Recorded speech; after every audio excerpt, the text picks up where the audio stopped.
we will control the vertical.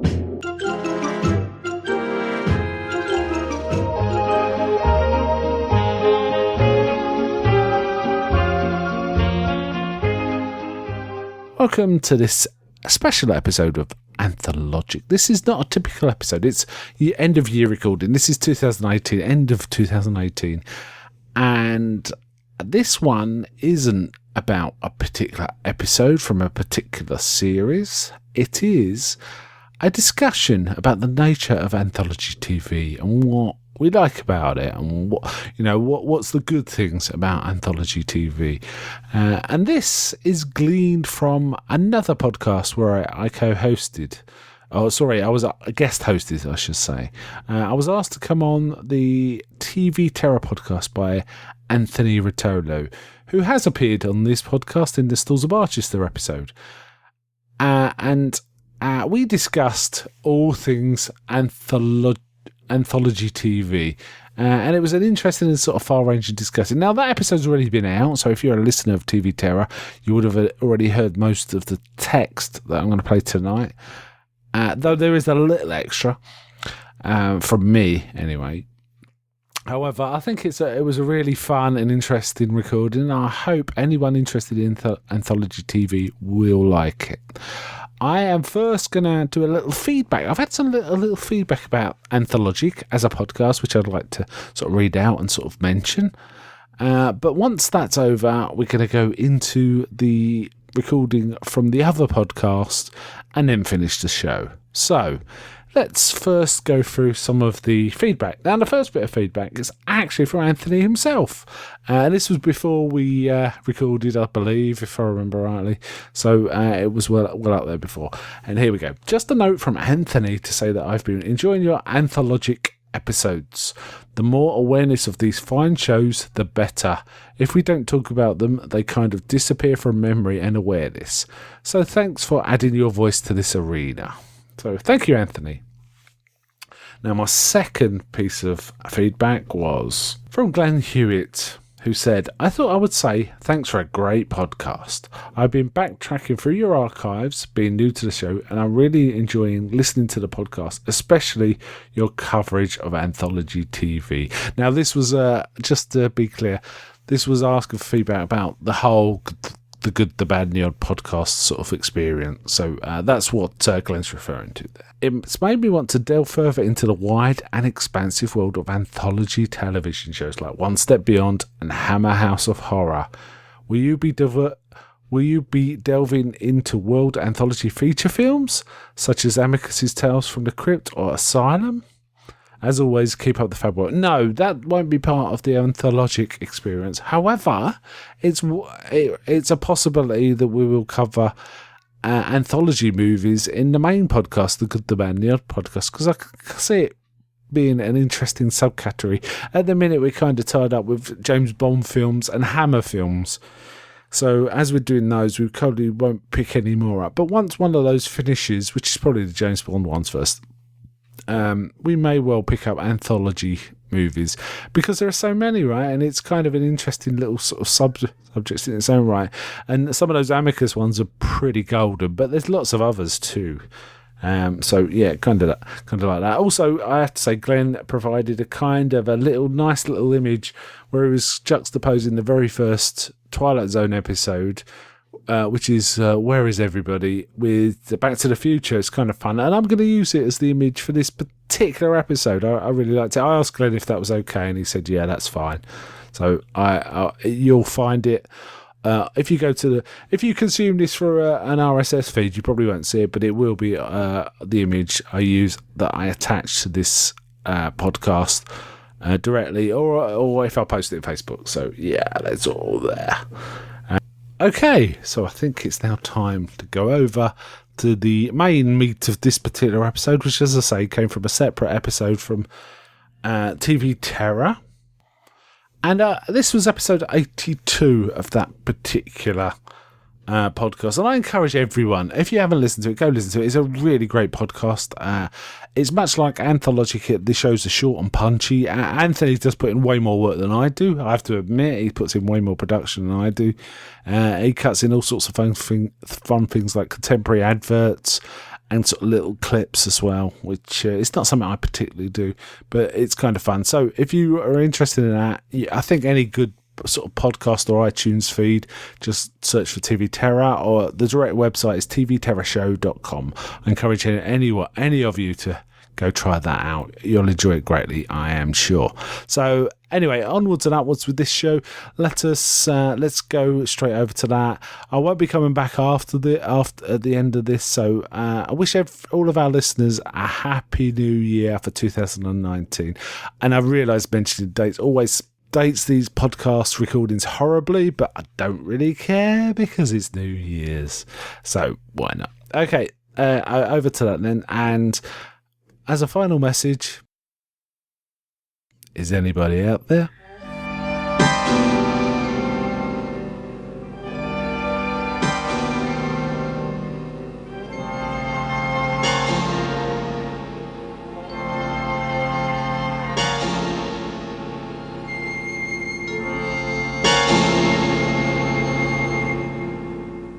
Welcome, everybody. This is Anthony for TV Terror. I'm joined by our good friend Mark Kane of The Good, the Bad, and the Odd, and the United Nations of Horror, and the X-Files files, and Kingology. And I'm going to cut this list short. He's got another show. I'm going to skip right to that one. It's called Anthologic. And I want to take a moment to bring a very special focus to this one, because when you look at the Venn diagram of our two shows, we've got some overlap. We're working in the same field together. And yes, I'm very excited that, Mark is another laborer in this space. So, Mark, welcome. Thank you. Thank you for having me. Yes, we do definitely have a little overlap, but in a good, symbiotic, constructive way, I like to think. Yes. I see our shows as siblings. Yes, that's right. That's right.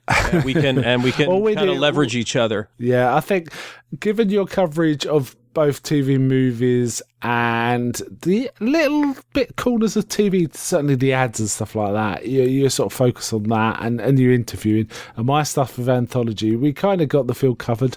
I can see a third one which covers episodic hot TV terror also would fit in with all of that, but you do a fair bit of that too, right? Yeah, I kind of cover all the above, but I've been taking it in very random order. Like what I have not done yet is start like a series where I'm going to go episode by episode through something. So I'll kind of randomly hit a show and some episodes. I think what you're planning to do is a little bit of the more methodical walkthrough. It certainly is. I was starting from episode 1 onwards.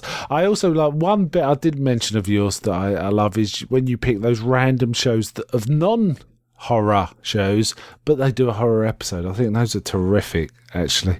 Like the Brady Bunch and stuff like that. I really, really enjoy those as well. But yes, mine's a little more structured, but I think both work. It's a case of what works for you for the show. I think anthology shows, because of the nature, they're always varied. It kind of works for me to start at episode 1 and move on, right? Yes. Whereas you're more picking either the best or the most interesting from a series. Yeah, I'm sort of haphazardly, randomly curating and just kind of bringing us through a well-rounded look at different things. And the fun in it is just in that variety. Yeah, and I think what I'm doing is fitting into your description of what you do, which is curating. I really like that as an idea. I feel in some way with that I'm doing that, but also in some way mining, working the seams to find the nuggets. That's kind of what we're both doing too, right? Yes, definitely. So I'm going to mention it. We have recorded something for your show, which will be coming out. Do you want to tell folks what that will be about? Oh, yeah. We, because it's December and getting to Christmas, what I decided to do was a show from the kind of famous, I think, BBC Ghost Stories for Christmas series.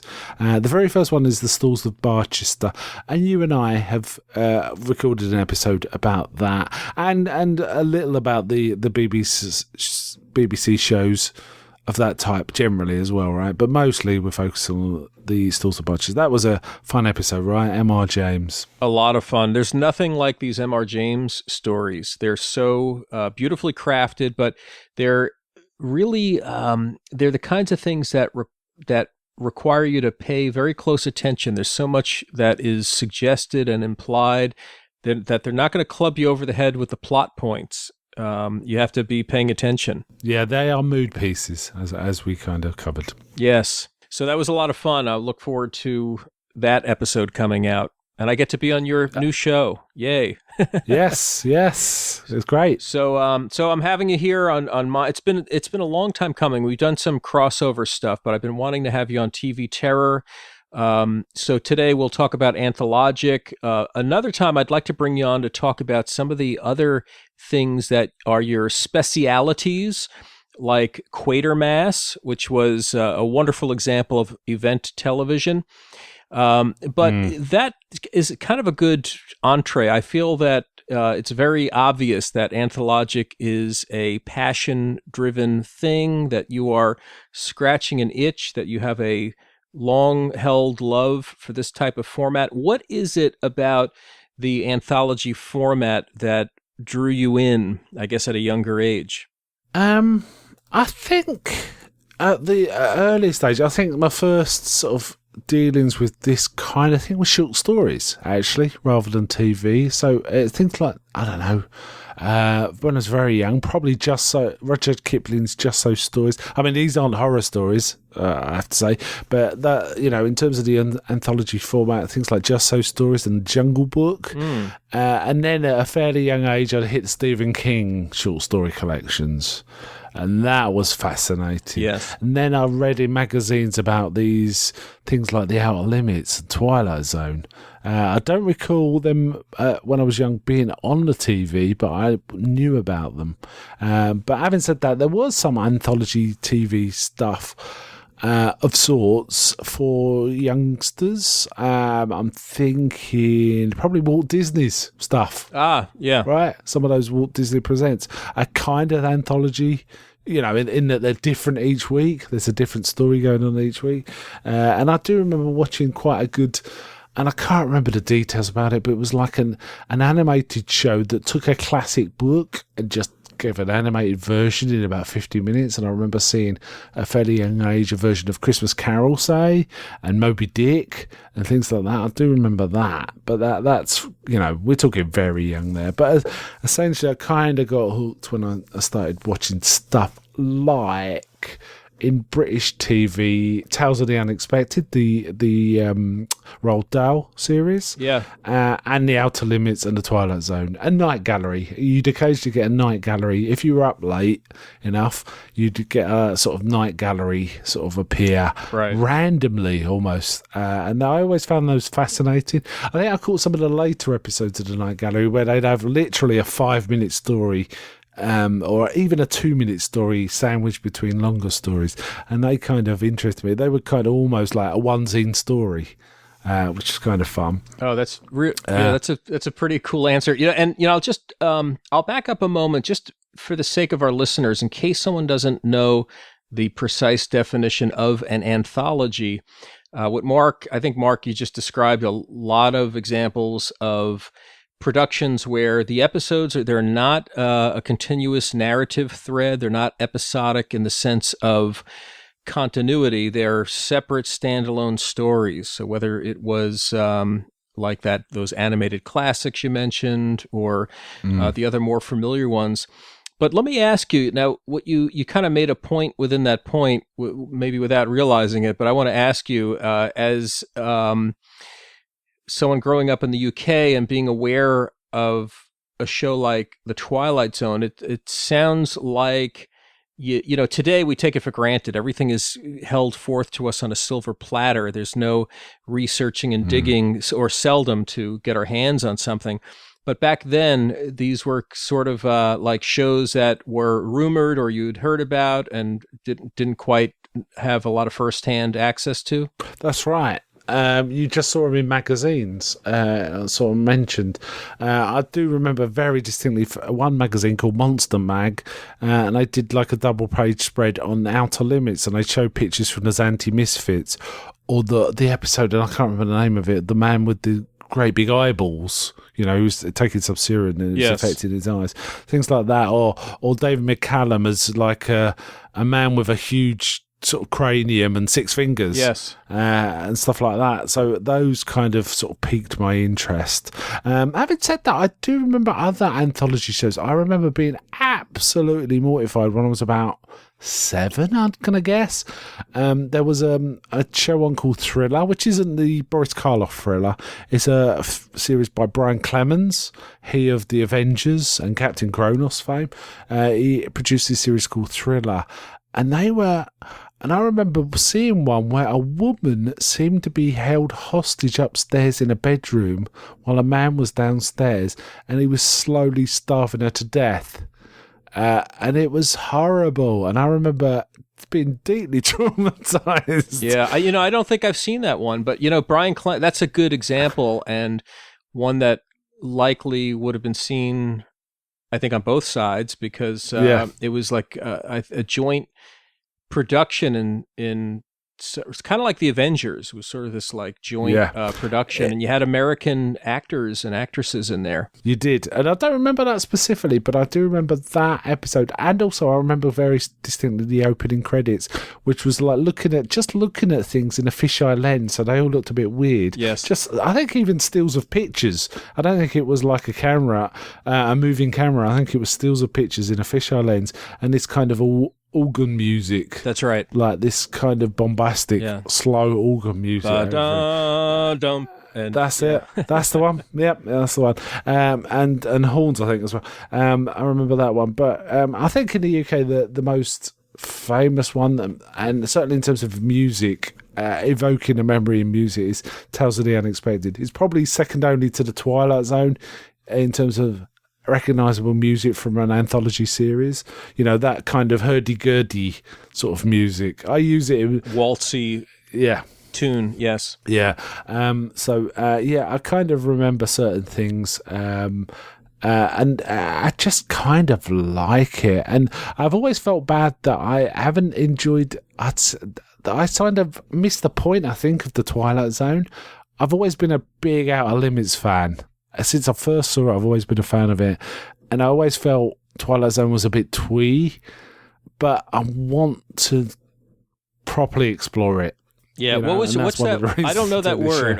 What did you say? Twee? It's kind of whimsical. Twee is the word I said.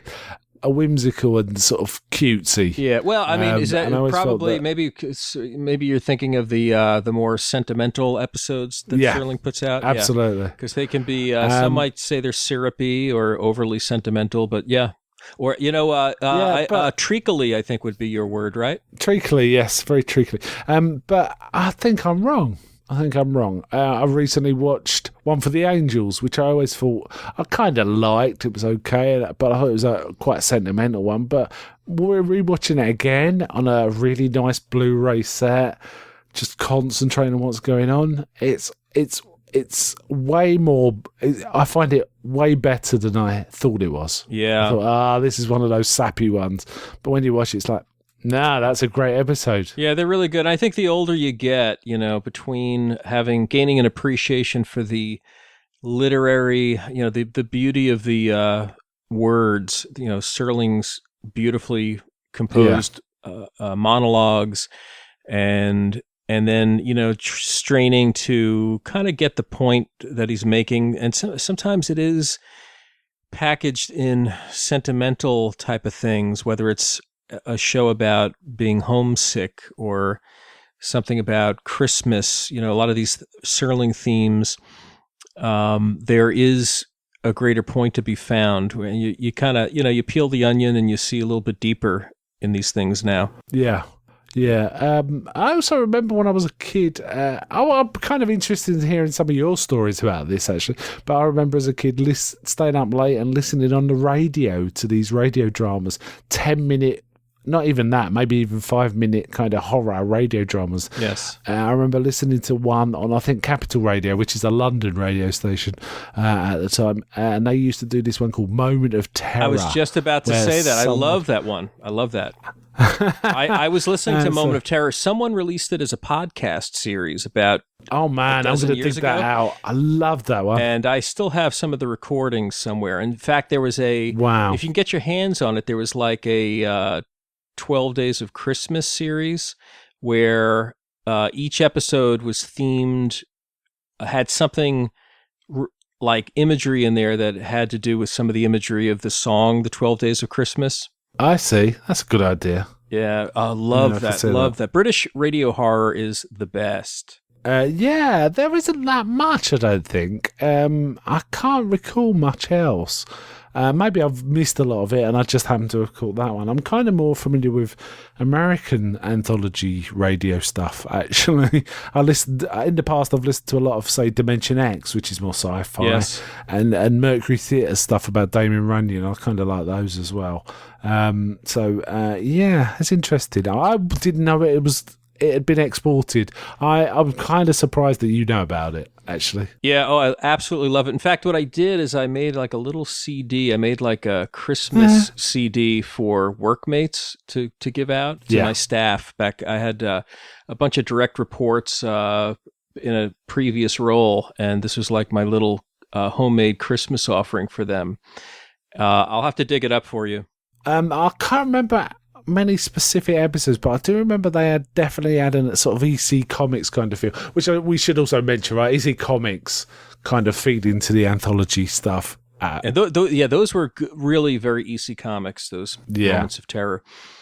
Yeah. Oh, good stuff. But, I was going to say, you were asking, you wanted to know about my experiences with anthologies.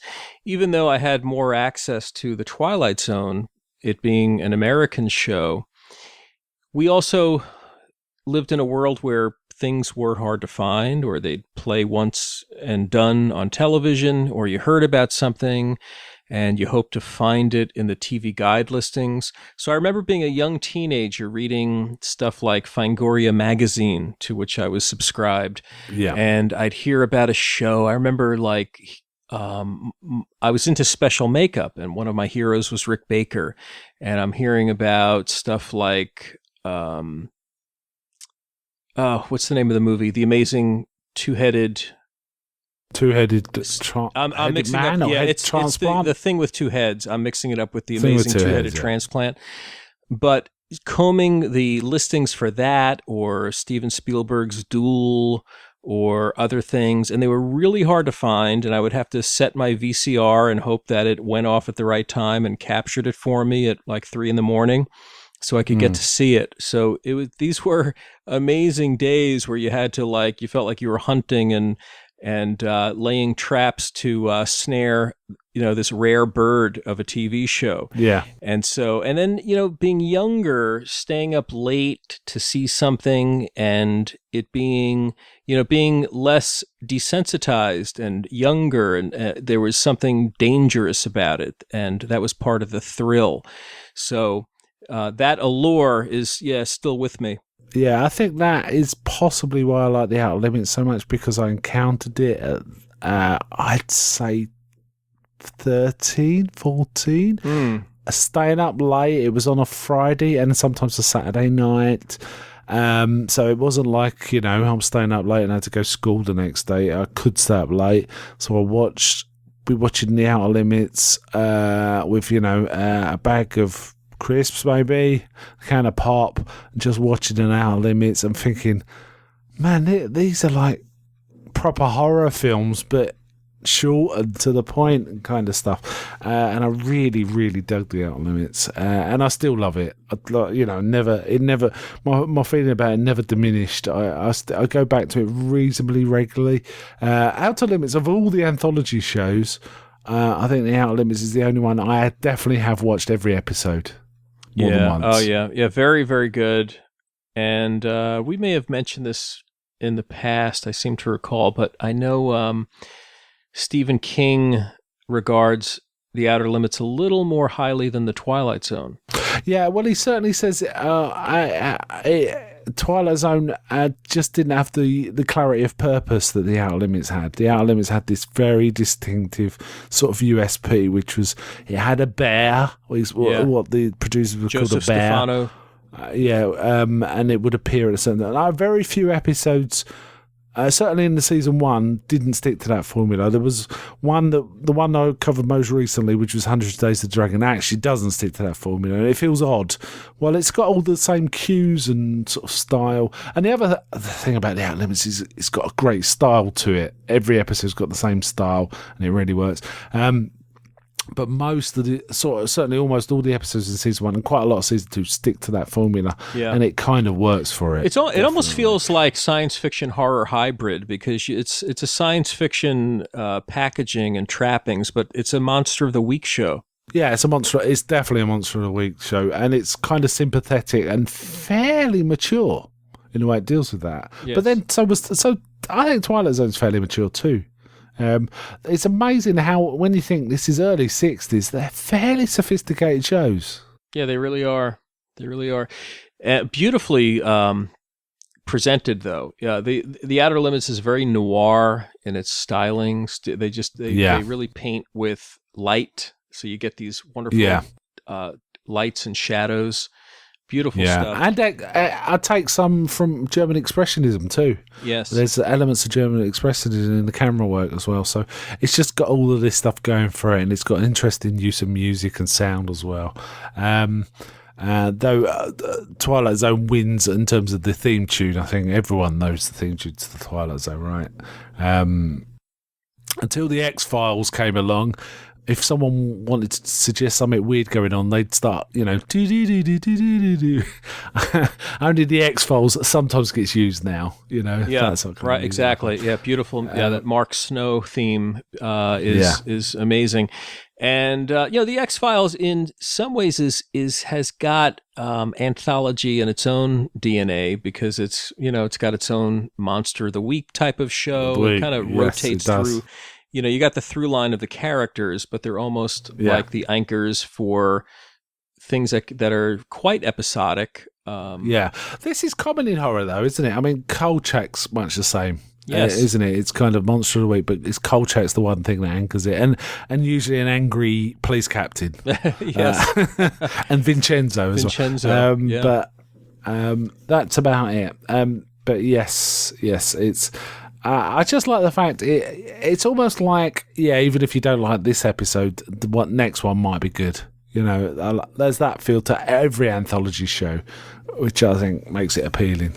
Now, when you turn your sights toward today, the modern day, and the anthology form, are there shows that interest you? Do you think kind of like the best things that have been said are said in the classic era? What shows catch your interest, and do you think are there some that have merit? I've not got around to it, but there are some recent shows I want to get to. Black Mirror I have got to, and I think that's got some interest. It's very dark and cynical, but I think it's got some really sharp writing and some important things to say, actually, about technology. But there's a few more recent ones I want to get to, like Dimension 404 and Electric Dreams. Though I got a feeling from what I've read, Electric Dreams is kind of trying to cash in on the Black Mirror kind of stuff. So I'm not entirely sure. The most recent one I've watched is one produced by Bobcat Goldthwait called Misfits and Monsters, which is kind of a comedy horror. And I've only watched one episode, but it worked. Yeah, I liked your episode. You did an episode on it. I did recently, yeah. But it's only 20 minutes, but it kind of works, and it's kind of fun. And, Bobcat Goldthwait, obviously it's been said that humor and horror are close cousins. So here's a guy who is masterful in both, by all accounts. He's been doing a lot of really cool movies. I'm a fan of Willow Creek. I like how he handled that with the Bigfoot subject matter. So am I. Yes, I did. And then he I goes like that. very dark stuff. World's Greatest Dad it's a very adult movie, and very dark. But it's an interesting movie, though. Yeah, right. It's a very worthwhile movie, and it goes even darker again if you watch God Bless America. I haven't seen that one. Though that hits. It's more fun. It's very black comedy. Yes. Whereas World's Greatest Dad isn't quite that. It's more like a dark drama, isn't it? Yes. There are some comedic beats, I think, in it, but God Bless America it's kind of very dark humour. It's a bit Heathers. Let's put it that way. The violence it's saying something. It's a satire. But there's humour in it. But it starts very, very grimly. It almost turned off the first minute. It's like, I don't think I can watch this. But it actually alleviates a little after that. But there is a certain point in the very opening scene which is like, man, this really don't think this is my cup of tea. But I got through it, and I'm glad I did. The rest of it's very good. Yeah. Well, was kind of my feeling. Like World's Greatest Dad was like a movie I couldn't stop watching, but it made me so uncomfortable. It was so dark that I felt the same way. I'm not sure this is for me. This is like too. This is a little too strong. It's for me. But it was compelling, and it's got a strong flavour. That's for sure. Yeah, absolutely. You got to enjoy that kind of thing. I think the history of Anthology shows is kind of interesting too. I mean, the high points. Stuff. I guess the Twilight Zone is always held up as the high mark, right? But there was lots of interesting, and there's been anthology shows around since the 40s, probably. Many, and they have their roots in radio. So you have there was a figure in radio named Arch Oboler who created shows like Lights Out, and that became a series in the live era of television. Lights Out, suspense, Escape, things like that. Yeah, and and then it went on to science fiction theatre, One Step Beyond, stuff like that. Boris Karloff's thriller. Now, I think that's why Twilight Zone and Outer Limits seem so mature, because they have got. There's history before them, and the form was being worked out before them. So by the time it gets to them, it's well established. That's right. You've got Rod Serling, who was already legendary in the live era. I mean, that was the first part of his career was this live era, and he climbed to the top of his profession. And we move into this period where we're going to craft things for this medium, still a young medium of television, but it feels a lot like making theatrical films for the small screen, and with a writer as good as Rod Serling, and the thought as to what we're saying through this medium. Very, very good and very refined, wonderful talent on these things. Yeah, and I think then America kind of lost its Night Gallery was. I really like that. Some people are not so keen on it, but I really like it. And it kind of America kind of lost the taste for anthology TV series for a little while during the 70s. I think the last big shout was probably the Quinn Martin Tales of the Unexpected, which didn't last that long. Yes. But it's almost like the UK picked it up at that point. I mean, there was Brian Clemens' Thriller in the early 70s, but there was also Tales of the Unexpected, which was a big hit in the UK and transported around the world. Yeah. But then America came roaring back in the 80s, right, with things like Tales from the Dark Side and Tales from the Crypt, and lots of stuff. Yeah, Ray Bradbury Theater, Monsters, revivals of the Twilight Zone, and then a little bit later, The Outer Limits. Yeah, a lot of stuff. So, I think these things come in waves and cycles, and we seem to be in one now. I mean, people describe the period we're in as this new golden age or language like that to describe television. Yeah. And, as things change, where I think we're seeing the change in theater going habits, and we're getting longer form stories being told on television. I love this new form where we take 10 episodes to tell a novel-like long story.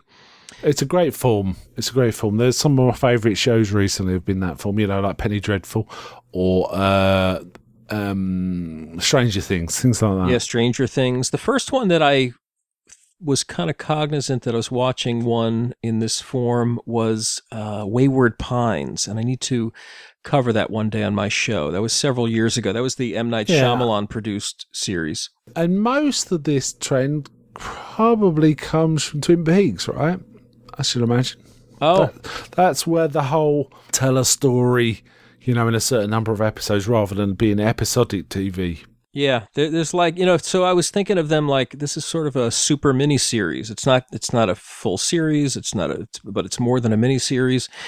Very interesting form, but it gives the right canvas. Definitely great for like someone like Stephen King, where he's always this is a guy who he needs the bigger canvas. Yeah, it kind of works well, and I think. I mean, the 80s was a big time for Anthology TV, and I think it fell off a little after that, but Masters of Horror was probably the big standout between now and the 80s. And what was that? That was early 2000s, was it? Or late 2000s? Yeah, I think mid to late 2000s. There was some interesting stuff there, and I've only seen a few of those. I find them quite kind of interesting, but I've only seen a few of them. But I do want to get to them. So I feel at the minute, and there's less anthology stuff around than I would have expected, given how much TV's sort of booming. Yeah, but there are some good stuff. Yeah, but But as we speak, there's a much anticipated Twilight Zone revival yet again. Cool. And Sci-Fi has announced a Night Gallery revival. Isn't that interesting? See. Had you heard about that? Yeah, it is interesting. No, I hadn't heard about that. Yeah, so that's the curious thing. I was wrapping my head around the prospect of that too. And, my feeling is I'm not sure how I feel about it. Sometimes it's better to just put a new name to a new thing, and because you can't quite duplicate it. And yet, the Night Gallery had this fun format. It was this ritual walk through the gallery, through the paintings. Yeah. And, there's just something about it. I mean, Serling was he's such a larger-than-life figure. For a small guy, a diminutive man, he's this larger-than-life figure, and it's really tough to fill those shoes. Yeah, he's a giant of TV, for sure. It's very... I'm sort of relaxed about revivals, to be honest. It's really how good the show is. And it's as long as it's getting the tone but not being slavish to the form, that's fine, I think. We'll see. I mean, I've already said that there seems to be less around than I think there should be, but Black Mirror is a really outstanding kind of anthology show. There's just not many episodes per season. Yes. It goes for quality rather than quantity, right? Yes. And I think American TV, which always used to go for quantity, massive teams of writers and quantity, is kind of relearning or learning that sometimes 24 shows isn't as good as 10, and 10 good ones kind of stand the test of time, perhaps more than 24, where there's 8 great, 8 medium, and 8 bad. So it's worth knowing. It's kind of interesting that TV's slowly mutating into different forms in this way. I like it. It is. I like it too. I'm very pleased and very embracing of the way these things are morphing into different forms. I do hope that anyone picking up Night Gallery actually takes the account of the fact that Night Gallery would sometimes have quite differently length episodes. So you may get one that's nearly, 40 minutes, and you might get another story that's only 5 minutes. And I really like that, because when you get that, you do not know when that story is going to end. Yes. Right? Which means you're not going, there's another 10 minutes of this that it's built up to. It's more of a surprise. it's more like reading short stories, right? And as long as you don't peek ahead to see when the last page is, you don't know how long it's going to last. I kind of like that. That's right. Yeah, they were not a slave to a duration. That's true. And I think certainly streaming stories suit that form. Netflix and the like. And it'd be nice if there's a little more experimentation along those lines. Yeah, and I wonder if they'll, it's funny, is like there was that push and pull between Serling and Jack Laird, which was the source of some creative friction. But now that, it's kind of baked into that cake that is Night Gallery, you wonder if looking back at it and sort of replicating what is now that tradition, if they'll try to kind of have that mix of sensibilities, because there were those comedic segments in there, which were, Laird's contribution and things like that. It's kind of interesting. I'm intrigued to see how they do it. Yeah. If you read stuff about Serling, they're kind of dismissed a little, but I think they've got their place. I think they're kind of the spice. I don't mind them, actually. I could see how they might have been embarrassing or eye-rolling to folks that were, trying to be purist about something or keep the same tone. But they're kind of fun. I mean, you look back now and you see some of these actors that are in these little short skits, and just they have a vintage and you could never duplicate that anymore, so they're very interesting to watch now. Yeah, I remember a couple of these ones. They're fun. They're like there's a baby saying "Mama, Mama," and when they go to it, it's the Frankenstein monster. Yes, goofy EC moments like that. Then there's the one where Dracula's at the blood bank, and he at the end it's like a punchline ending. It's like, oh, what, you don't understand? I'm here for a withdrawal. Yes, stuff like that. Was that Cesar Romero? Am I dreaming? I'm trying to remember. Can't remember if that was Joe Campanella or whatever. I hate speculating like that, but I can't recall for sure. Yeah, but it was kind of a fun one, that's for sure. I'm kind of hopeful. I think Anthology TV is going to be around for a long time. It's funny. It's one of those forms where someone declares it as dead. Like, the audience don't want that anymore, but it comes roaring back. It's like almost like the horror genre itself. There's that point of, horror's just out, but man, it always comes roaring back. And I feel like anthology shows are the same, and, by their nature, horror anthology shows have, doubly so. Exactly. And often what's needed is just maybe an infusion of something fresh, There's nothing inherently wrong with the form. It just might be tired in its execution when people declare something dead. Indeed. I think it depends on the Outer Limits' strength was its style, right? It had a certain look. It's almost like a TV show version of the Hammer style. Hammer had its own style. It had lots of different stories, but you always knew a Hammer production, and the Outer Limits was much the same. Whereas Twilight Zone was more about the fact that its goal was exploring the human condition. It didn't have a particular style as such, did it? I mean, it had its musical cues, but it kind of did things different ways. But it had its own. It was still distinctive, but in a different way. Yes, yeah. I mean, it had certain common aspects of its art direction, but I know what you mean. There was a variety within there, which made each episode unique. Indeed. Good stuff. So, what's coming up on Anthologic? Oh well, apart from the Outer Limits / Twilight Zone / Night Gallery shows, which I try and do every other show, I try not to plan too far ahead. I'm looking at it right now. I have a 60-sided dice. I roll it, and the number that comes up is, I count. If it's 50, I count 50 episodes down, and that's the show I do. The only exception to that actually is the Christmas shows. I do want to try to cover the BBC ghost stories around Christmas, But so I never quite know what's coming up. I've certainly got your name against the future.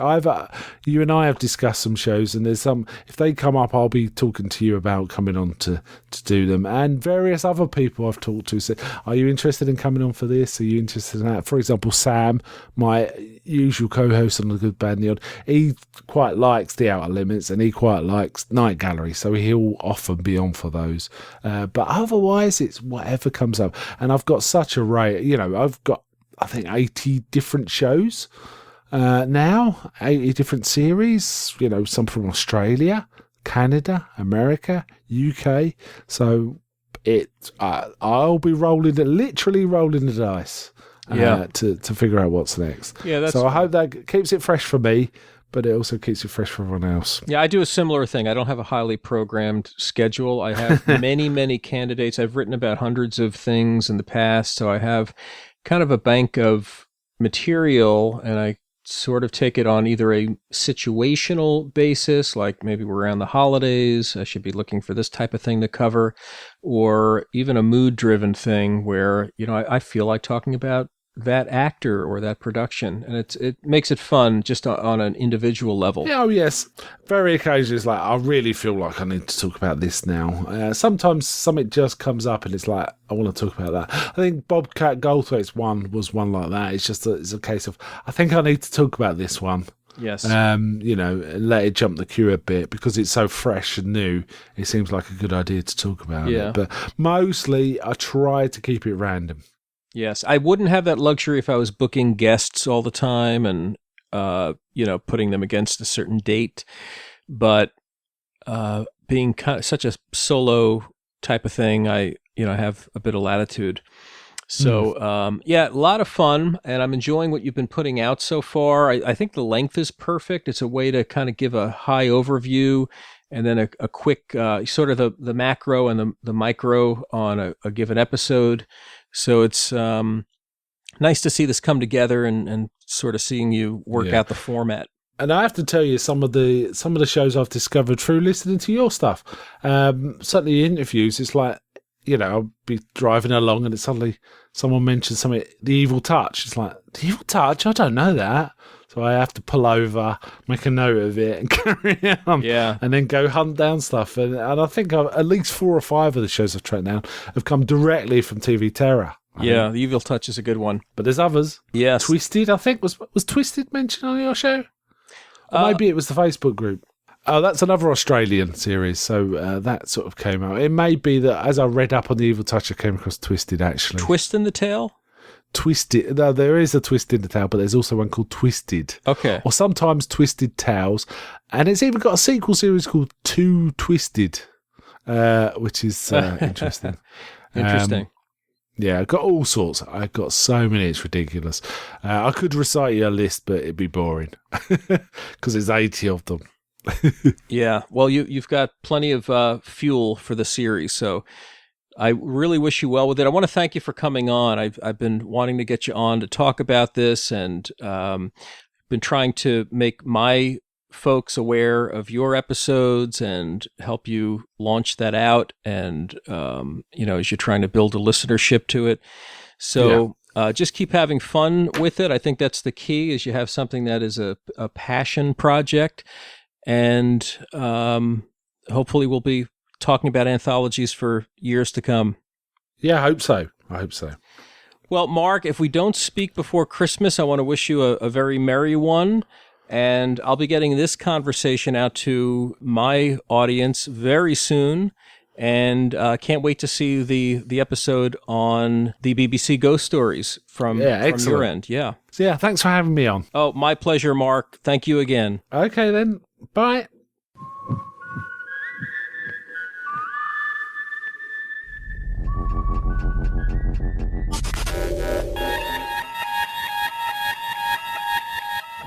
We now return control of your television set to you. Until next week at this same time, when the control voice will take you to